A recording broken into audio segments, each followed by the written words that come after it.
Hi ನಮಸ್ಕಾರ ಎಲ್ರಿಗೂ welcome back to Deekshitha's Kannada blog. ಎಲ್ಲ ಹೇಗಿದ್ದೀರಾ, ಚೆನ್ನಾಗಿದ್ದೀರಾ ಅಂತ ಅಂದ್ಕೊಂಡಿದ್ದೀನಿ. ಅಕ್ಕಿಶಾಸ್ತ್ರದ ವಿಡಿಯೋ ಹಾಕಿದ್ದೀನಿ, ನೋಡಿಲ್ಲ ಅನ್ನೋರು ನೋಡ್ಕೊಂಡು ಬನ್ನಿ.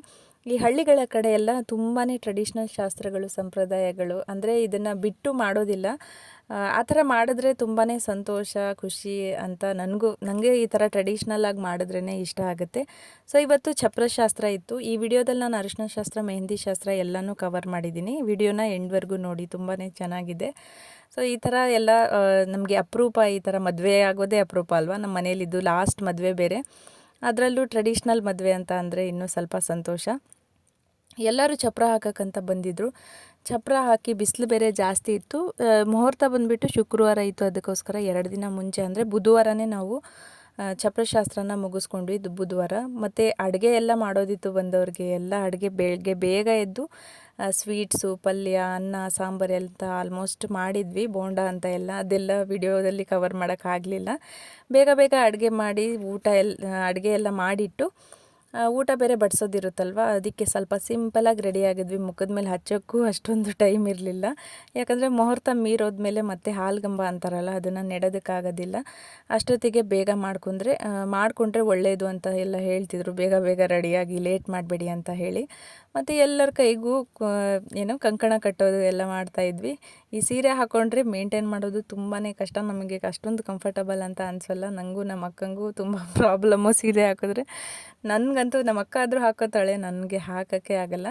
ಮತ್ತು ಇಲ್ಲೆಲ್ಲ ನಮ್ಮ ದಿಲೀಪ ಅವರೆಲ್ಲ, ನನ್ನ ಕಸಿನ್ ಎಲ್ಲ ಹೋಗಿ ನೀಲಗಿರಿ ತಂಪಿರುತ್ತೆ ಮತ್ತು ಚಪ್ರನೂ ಲುಕ್ ಇರುತ್ತೆ ಅಂತ ಹೇಳಿ ನೀಲಗಿರಿ ಮರದ ಎಲೆಗಳನ್ನ ಅವರು ಸ್ವಲ್ಪ ಕಟ್ ಮಾಡ್ಕೊಂಬಂದರು. ತೆಂಗಿನ ಗರಿನೂ ಯೂಸ್ ಮಾಡ್ತಾರೆ. ಮದುವೆ ಮಾಡಿ ನೋಡು, ಮನೆ ಕಟ್ಟಿ ನೋಡು ಅಂತಾರಲ್ಲ, ಒಂದು ಕೈಯಿಂದ ಆಗೋದಂಥ ಕೆಲಸಗಳೇ ಅಲ್ಲ. ಎಷ್ಟೊಂದು ಜನ ಕೆಲಸ ಮಾಡಬೇಕು, ಎಷ್ಟೊಂದು ಜನ ಎಲ್ಲ ಸೆಲೆಬ್ರೇಟ್ ಮಾಡಿಕೊಂಡು ಮಾಡಿದಾಗಲೇ ಆ ಮದುವೆಗೆ ಹಬ್ಬದ ಥರ ಕಳೆ ಬರುತ್ತೆ. ಸೊ ಒಂದು ಹಾಲ್ಗಂಬ ಎಲ್ಲ ನೆಟ್ಟಾದಮೇಲೆ ನಾವು ಒಳಗಡೆ ಬಂದು ಮತ್ತೆ ಊಟ ಎಲ್ಲ ಬಡಿಸಿದ್ವಿ. ಊಟ ಬಡಿಸಿದಾದ್ಮೇಲೆ ಬಂದು ಇವಾಗ ಅರಿಶಿನ ಶಾಸ್ತ್ರಕ್ಕೆಲ್ಲ ರೆಡಿ ಮಾಡ್ಕೋತಾ ಇದ್ದೀವಿ. ಅರಿಶಿನ ಶಾಸ್ತ್ರಕ್ಕೆ ಡೆಕೋರೇಷನ್ ಅವ್ರಿಗೇನು ಹೇಳಿರಲಿಲ್ಲ. ಹುಡುಗಿ ಮನೆ ಕಡೆಯಿಂದ ಒಬ್ಬರಿಗೆ ಹೇಳಿದ್ರಲ್ಲ, ಅವರು ಹುಡುಗಿ ಮನೆಗೆ ಹೋಗ್ಬಿಟ್ಟಿದ್ರು. ಸೊ ನಮ್ಮ ಮನೆಯಲ್ಲಿ ನಾವೇ ಎಲ್ಲ ಡೆಕೋರೇಷನ್ನು ಪ್ಲ್ಯಾನ್ ಮಾಡೋರಿದ್ವಿ. ನಮ್ಮ ಮನೆಯಲ್ಲಿ ಏನೇನು ಸಿಗುತ್ತೆ ಐಟಮ್ಸು ಅದನ್ನು ಯೂಸ್ ಮಾಡ್ಕೊಂಡು ಮಾಡೋಣ ಅಂತ ಹೇಳಿ ಅದು ಸ್ಕ್ರೀನ್ ಒಂದು ತೊಗೊಬಂದಿದ್ವಿ. ಇಲ್ಲಿ ತುಂಬಾ ಎಂಜಾಯ್ ಮಾಡಿಕೊಂಡು ಡ್ಯಾನ್ಸ್ ಮಾಡಿಕೊಂಡು ಎಲ್ಲ ಸೆಲೆಬ್ರೇಟ್ ಮಾಡಿದ್ವಿ. ಹಿಂಗೆ ಮಾಡಿಕೊಂಡೇ ಟೈಮ್ ವೇಸ್ಟ್ ಮಾಡಿದ್ವಿ ನಾವು ಮದುವೆಯಲ್ಲಿ. ಕೆಲಸ ಮಾಡೋಕ್ಕಿಂತ ಜಾಸ್ತಿ ಮಾತಾಡೋದು ಮತ್ತು ಏನೇನೋ ಮಾಡಿದ್ವಿ. ನಮ್ಮ ಮಾವ ಬಂದುಬಿಟ್ಟು ಹೇಳಿದ್ರು, ಆಮೇಲೆ ನೀವು ಈ ಪೀತಾಂಬರನಾದರೂ ಹಾಕಿ ಪಾತ್ರೆಗಳನ್ನ ಉಜ್ಜಬೇಕಲ್ವ, ಅಥವಾ ಅರಿಶಿನ ಏನಾದರೂ ಹಚ್ಚಿದ್ರೆ ಬ್ಲ್ಯಾಕ್ ಕಾಣಿಸ್ತಿದೆ ಅಂತ ಹೇಳಿ. ಆದರೆ ಅಷ್ಟೊಂದು ಟೈಮು ಮತ್ತು ಪೇಷನ್ಸು ಎರಡೂ ಇರಲಿಲ್ಲ. ಹೆಂಗಾದರೂ ಮಾಡಿ ಮುಗಿಸ್ಬೇಕು ಅಂತ ಹೇಳಿ ನಮ್ಮ ಅಜ್ಜಿಯವರು ಹೂ ಕಟ್ಟೋದು ಮಾತಾಡ್ಕೊಂಡು ಹೂ ಕಟ್ತಾಯಿದ್ರು. ಅವ್ರೇನು ಜಾಸ್ತಿ ಕೆಲಸ ಮಾಡೋಕ್ಕಾಗಲ್ವಲ್ಲ.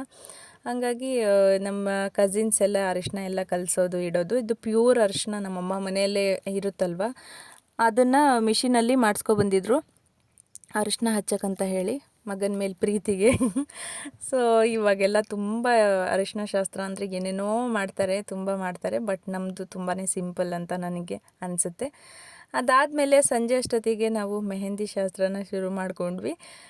ಇಲ್ಲಿ ಮೆಹಂದಿ ಹಚ್ಚೋಕ್ಕೆ ಕರೆಸಿದ್ವಿ ನಾವು ಹೊರಗಡೆಯಿಂದ. ನಮ್ಗೆ ಅಷ್ಟು ಮೆಹಂದಿ ಹಚ್ಚಕ್ಕೆ ಬರಲ್ಲ. ಬಟ್ ನನ್ನ ಸಿಸ್ಟರ್ಸ್ ಎಲ್ಲ ಹಚ್ಚುತ್ತಾರೆ. ಅವ್ರಿಗೂ ಯಾಕೆ ಜಾಸ್ತಿ ಕೆಲಸ ಕೊಡೋದು ಬೇಡ, ಮೊದಲೇ ಮಾಡಿ ಸುಸ್ತಾಗಿದ್ದಾರೆ ಅಂತ ಹೇಳಿ ಕರೆಸಿದ್ವಿ.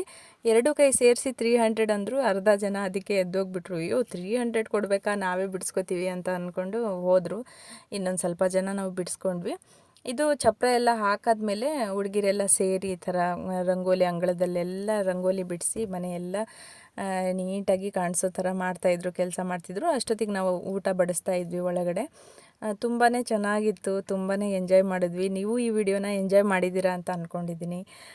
ಇಷ್ಟ ಆದರೆ ವಿಡಿಯೋನ ಲೈಕ್ ಮಾಡಿ. Thank you.